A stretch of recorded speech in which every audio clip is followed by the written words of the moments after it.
Assalamualaikum warahmatullahi wabarakatuh. Kami dari kelompok 2 ingin membahas tentang teori psikologi ego dengan saya sendiri, Sri Lestari dengan NIM 2206257 sebagai pemateri kedua, dan teman saya Dwi Aulia Anjani dengan NIM 2206264 sebagai pemateri pertama.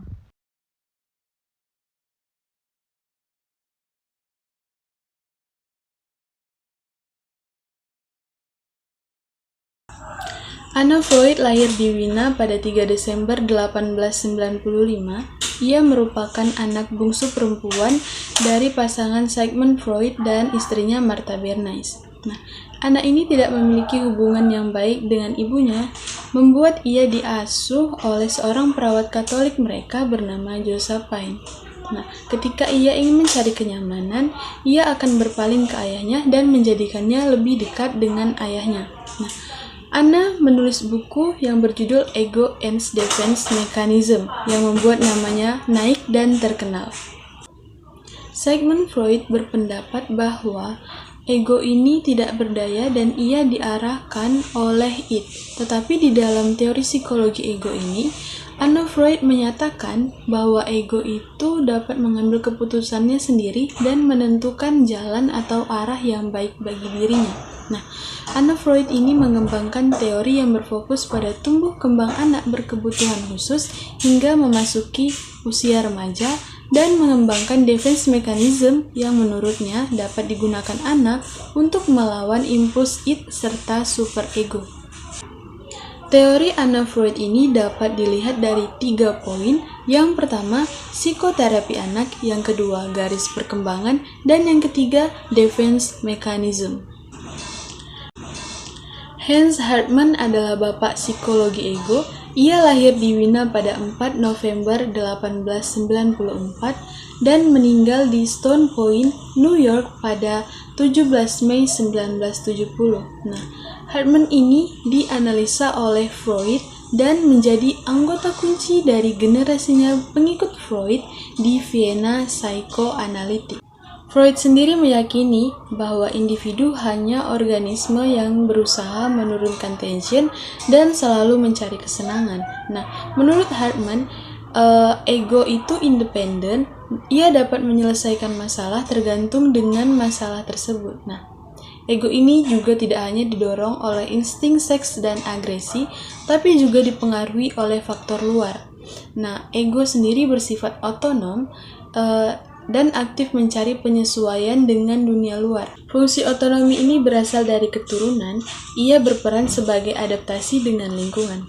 Otonomi sendiri terbagi 2, yaitu otonomi primer dan otonomi sekunder. Otonomi primer sendiri mengarah ke sumber biologikal dan otak, sedangkan otonomi sekunder adalah hasil dari interaksi masaknya fisik dengan belajar. Robert W. White lahir pada tanggal 17 Oktober 1904 di Brookline, Massachusetts, Amerika. Ia menyelesaikan pendidikannya di Universitas Harvard. Menurut White, ego dimotivasi oleh kebutuhan eksplorasi, belajar, dan menguasai lingkungan. Motivasi ini disebut dengan affection motivation. Jika usaha ini berhasil, maka orang akan merasa berkompeten.